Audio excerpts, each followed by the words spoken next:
Australia ਦੇ ਪੱਛਮੀ ਤਟਵਰਤੀ ਹਿੱਸੇ ਵਿੱਚ ਚੱਕਰਵਾਤ ਕਾਰਨ ਕਈ ਸ਼ਹਿਰਾਂ ਵਿੱਚ ਭਾਰੀ ਨੁਕਸਾਨ ਹੋਇਆ। ਦੱਸ ਦਈਏ ਕਿ ਆਸਟ੍ਰੇਲੀਆ ਦੇ ਵਿੱਚ ਲਗਾਤਾਰ ਭਿਆਨਕ ਕੁਦਰਤੀ ਮਾਰਾਂ ਲਗਾਤਾਰ ਜਾਰੀ ਨੇ। ਬੁਸ਼ਫਾਇਰ, ਮੀਂਹ ਦੇ ਨਾਲ ਹੜ੍ਹ ਤੇ ਹੁਣ ਤੂਫਾਨ ਆਉਣ ਕਾਰਨ ਆਸਟ੍ਰੇਲੀਆ ਦੇ ਪੱਛਮੀ ਤਟਵਰਤੀ ਹਿੱਸੇ ਵਿੱਚ ਭਾਰੀ ਨੁਕਸਾਨ ਪਾਇਆ ਗਿਆ ਹੈ। ਭਾਵੇਂ ਕਿ ਕਿਸੇ ਦੇ ਗੰਭੀਰ ਰੂਪ 'ਚ ਜ਼ਖਮੀ ਹੋਣ ਦੀ ਜਾਣਕਾਰੀ ਨਹੀਂ ਮਿਲੀ ਹੈ।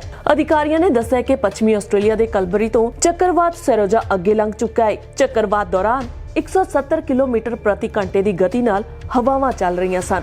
ਦਮਕਲ ਅਤੇ ਐਮਰਜੈਂਸੀ ਸੇਵਾ ਵਿਭਾਗ ਦੇ ਕਮਿਸ਼ਨ ਡੈਰਨ ਕਲੇਮ ਨੇ ਦੱਸਿਆ ਕਿ ਪੱਛਮੀ ਆਸਟ੍ਰੇਲੀਆ ਦੀ ਰਾਜਧਾਨੀ ਪਰਥ ਦੇ ਉੱਤਰ ਵਿੱਚ 580 ਕਿਲੋਮੀਟਰ ਦੂਰ 1400 ਲੋਕਾਂ ਦੀ ਆਬਾਦੀ ਵਾਲੇ ਕਲਬਰੀ ਸ਼ਹਿਰ ਵਿੱਚ ਕਰੀਬ 70% ਦੀ ਇਮਾਰਤਾਂ ਪ੍ਰਭਾਵਿਤ ਹੋਈਆਂ ਹਨ। ਇਹਨਾਂ ਚੋਂ ਕਰੀਬ 30% ਨੁਕਸਾਨ ਗੰਭੀਰ ਕਿਸਮ ਦੇ ਨੇ। ਤੱਟ ਦੇ ਆਲੇ ਦੁਆਲੇ ਦੇ ਕਈ ਹੋਰ ਸ਼ਹਿਰਾਂ ਵਿੱਚ ਵੀ ਨੁਕਸਾਨ ਹੋਇਆ। ਸਰਕਾਰੀ ਕੰਪਨੀ ਵੈਸਟਰਨ ਪਾਵਰ ਨੇ ਕਿਹਾ ਕਿ 31500 ਘਰਾਂ ਵਿੱਚ ਬਿਜਲੀ ਸਪਲਾਈ ਪ੍ਰਭਾਵਿਤ ਹੋਈ ਹੈ।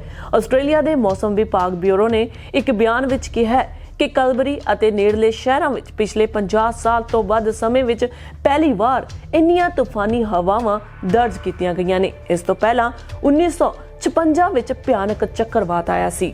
ਚੱਕਰਵਾਤ ਸੈਰੋਜਾ ਤੋਂ ਇੰਡੋਨੇਸ਼ੀਆ ਤੇ ਪੂਰਬੀ ਤਿਮੋਰ ਵਿੱਚ ਪਿਛਲੇ ਹਫ਼ਤੇ ਹੜ੍ਹ ਅਤੇ ਜ਼ਮੀਨ ਖਿਸਕਣ ਨਾਲ 147 ਲੋਕਾਂ ਦੀ ਮੌਤ ਹੋ ਗਈ ਅਤੇ 48 ਲੋਕ ਲਾਪਤਾ ਹਨ। ਕਲਬਰੀ ਦੇ ਰਾਜ ਐਮਰਜੈਂਸੀ ਸੇਵਾ ਦੇ ਪ੍ਰਬੰਧ ਸਵੀਟ ਕੇਬਲ ਨੇ ਕਿਹਾ ਕਿ ਸ਼ਹਿਰ ਦੇ ਕੁਝ ਹਿੱਸਿਆਂ ਵਿੱਚ ਜ਼ਿਆਦਾ ਨੁਕਸਾਨ ਹੋਇਆ।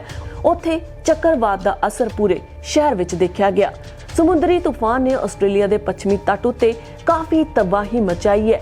ਕਈ ਕਸਬਿਆਂ ਵਿੱਚ ਵੱਡਾ ਨੁਕਸਾਨ ਹੋਇਆ। ਇਮਾਰਤਾਂ ਦੀਆਂ ਖਿੜਕੀਆਂ ਟੁੱਟ ਗਈਆਂ ਨੇ, ਦਰਖਤ ਪੁੱਟੇ ਗਏ ਨੇ, ਬਿਜਲੀ ਚਲੀ ਗਈ ਹੈ। ਸਮੁੰਦਰੀ ਤੂਫਾਨ ਹੁਣ ਪੱਛਮੀ ਆਸਟ੍ਰੇਲੀਆ ਦਾ ਤੱਟ ਪਾਰ ਕਰ ਗਿਆ ਹੈ। ਕਰੀਬ 170 ਕਿਲੋਮੀਟਰ ਪ੍ਰਤੀ ਘੰਟੇ ਦੀ ਰਫ਼ਤਾਰ ਨਾਲ ਚੱਲੀਆਂ ਹਵਾਵਾਂ ਨਾਲ ਸੈਰ ਸਪਾਟੇ ਵਾਲੀਆਂ ਕਈ ਮਸ਼ਹੂਰ ਥਾਵਾਂ ਦਾ ਨੁਕਸਾਨ ਹੋਇਆ ਹੈ। ਬਹਰਹਾਲ ਆਸਟ੍ਰੇਲੀਆ ਲਗਾਤਾਰ ਕੁਦਰਤੀ ਆਫਤਾਂ ਦਾ ਸਾਹਮਣਾ ਕਰ ਰਿਹਾ ਹੈ।